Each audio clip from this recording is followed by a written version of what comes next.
Is this a drill or something? No! Sir, he's changing course! No! Take evasive action!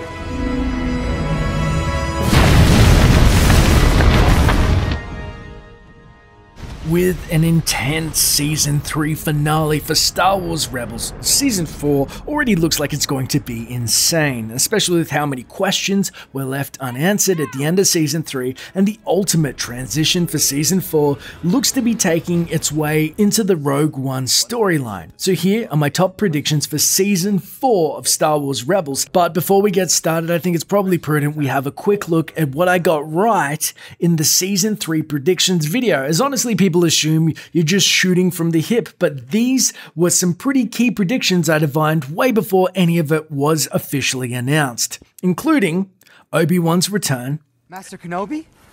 I am, and when you have your strength, I will help you on your way.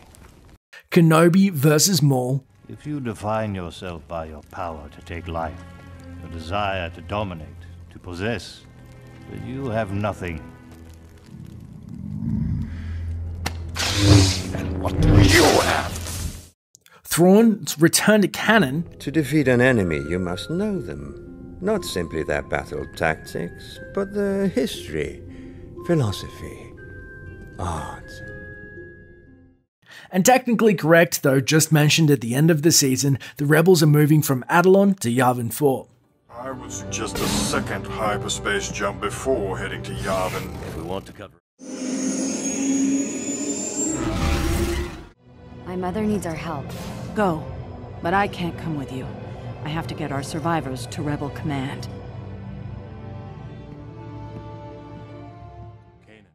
Pre-Scarif Cassian Andor missions. Now what was the last place the Rebels said they were headed in Season 3?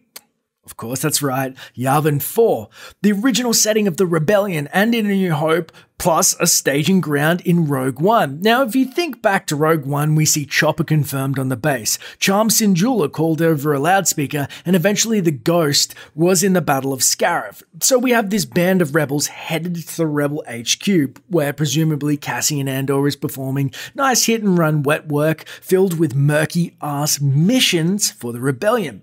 There is, number one, no way the writers are going to pass up the opportunity to have at least Cassian and K2SO, maybe some of the other Rogue crew show up and be voiced by the phenomenal actors. And two, for the Rebels to not utilize their special abilities in a more focused manner. I mean, if I was Cassian and I'd been going to shitty planets and murdering people in the name of the Rebellion since I was 6 years old, I 100% would be like, if I had Force powers, I would be using the Force to break into facilities, kill a bunch of dudes, things that you can't do yourself. That would be seen as a boon to have on their side. And as greedy as it seems, it's kind of a match made in heaven to have the Rebels show up and Jedi on their side. If you're really doing this, I want to help.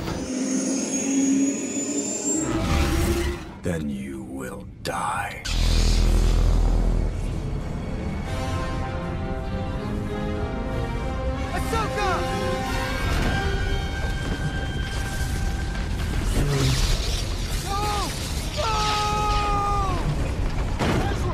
Ahsoka lives. Now, whether it's Ahsoka-coloured Convery appearing in throughout Season 3 with the Bendu, or the fact that Ahsoka is arguably the most beloved original character spawned in the Clone Wars series, who happens to still have unfinished business with Vader and things are still way up in the air, it's evident that Ahsoka in one shape or another will appear again in Rebels to finish her story arc, much like Maul. Now, the reason why it makes sense she didn't appear in Season 3 versus her heavy-handed appearance in the arc in 2 is that the focus shifted to the Thrawn conflict, and it's a narrative better kept to flesh out without having them cross streams, especially if you think of Ahsoka. Inevitably, there's the sense that if she's in fact alive, there's this element of she needs to finish an escalation that is clearly versus Vader, and she's a Force user, and obviously they wanted to move away from that whole narrative when Thrawn stepped in. So the real question is, not if we see Ahsoka, she will inevitably appear, but in what form? Is she alive? Is she part of the Convery, the light side of the Force? I 100% am going to predict here, that she did survive, and it's something we're going to learn as well. And plus, of course, there is the artwork and the significance of the wolves as well that will play out too, and the afterlife that she moves through. I think that's what's going to open up. May the Force be with you.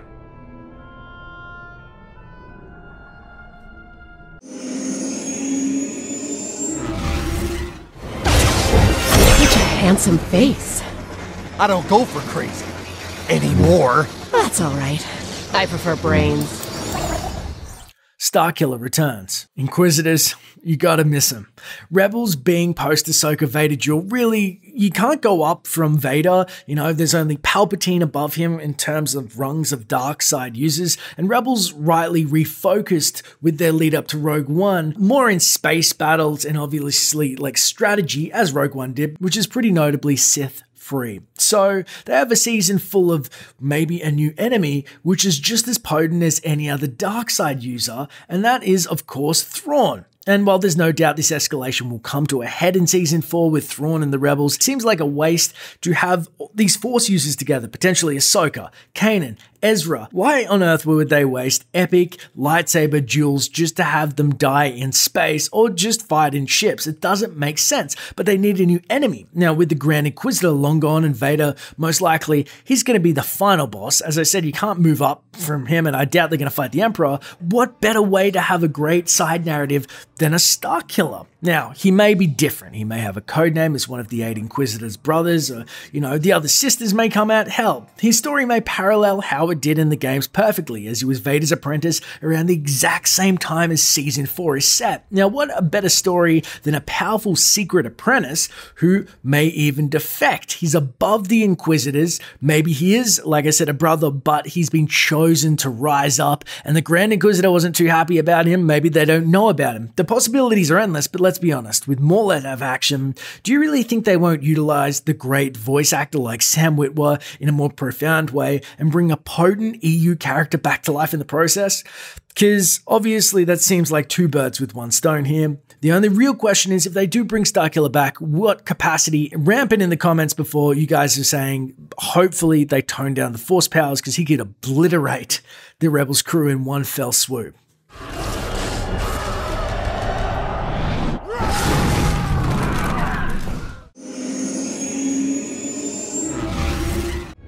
I will start my operations here and pull the rebels apart piece by piece.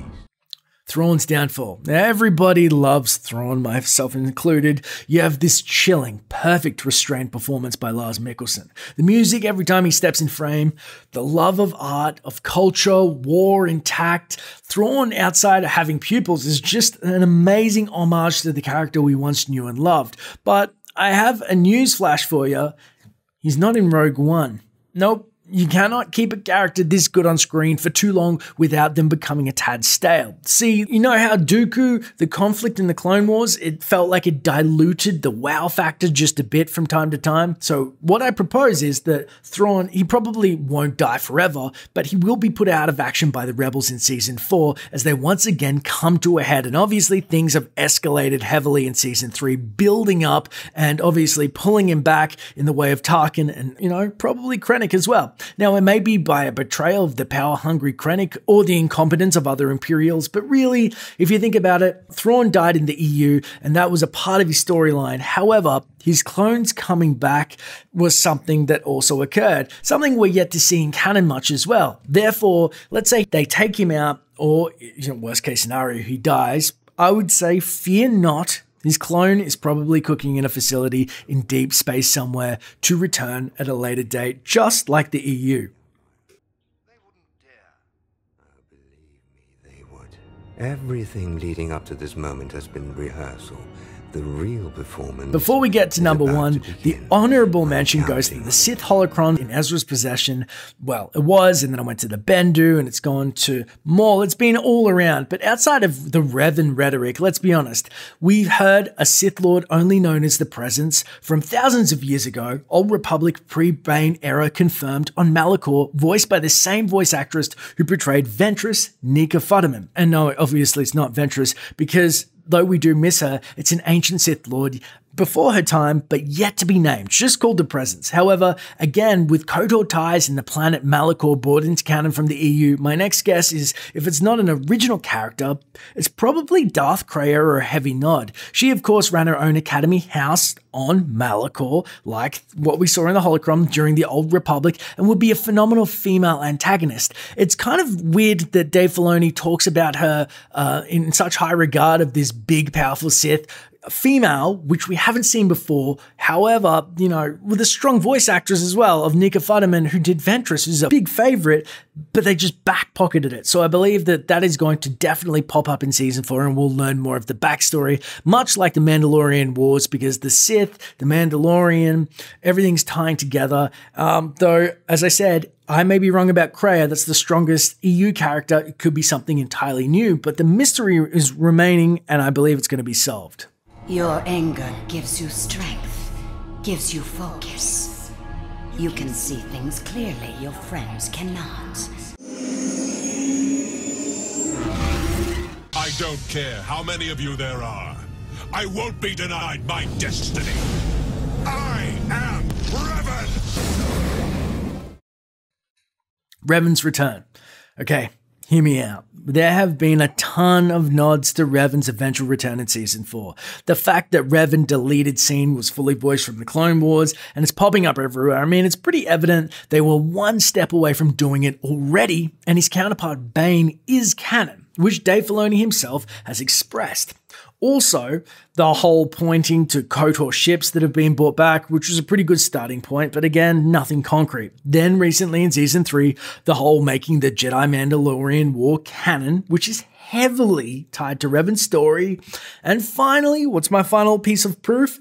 I've always advocated that the Sith recording their teachings, Revan being in a holocron, would have made sense. And I said it before, we've seen so much of them recently, these holocrons just prolifically popping up everywhere, which Dave Filoni kind of surreptitiously brings up in an interview I just discovered when researching this video, when asked about the character being cut for the last minute from the Clone Wars and his possible future in Rebels. This is what Dave Filoni said. He said, an attempt was made to include him in some form in Clone Wars, and while Filoni had his doubts he'll ever find a way to include the character as, and this is a big part, a living being, he said, and quote, if you had a holocron recording of him, that would make sense. That's not a spoiler, is what he followed up with quickly, but that sounds like one of the, yes, Dave, not a spoiler, moments, as holocrons are just everywhere, and obviously they've been so close to bringing Revan back. It's such a fan favorite. They're circling the Mandalorian Wars. I would be very surprised if we do not see Revan's canon return in Rebels at some point. But the beauty of this video is it's just the start of the discussion. A love for Star Wars and Revan, it surrounds and it binds us together. So let me know in the comments below. What do you think I got right this time? I mean, 4 out of 10 last time wasn't too bad. I'm actually amazed. I will be honest. I showed the video to Disney PR and they said they liked it, but I didn't realize that they already knew how much had gone on in Rebels. They obviously read the scripts for Season 3, and so how on point I was, it wasn't by mistake. It's obviously research, but again, these videos I love to make because I feel like when you get these things right together, because you guys give me a lot of the ideas, it's a magical moment. And if you like the video, please leave a thumbs up. It lets me know what type of content you want to see. Because if you love Star Wars, I want to talk to you about it. It's as simple as that, my friends. If you want to stay up to date with the latest Star Wars videos on origins, games, and theories, don't forget to use those force powers of yours and hit subscribe. And hey, leave a comment below about what you want to see in future videos. It may just get covered. Thanks for watching, and may the Force be with you. Always.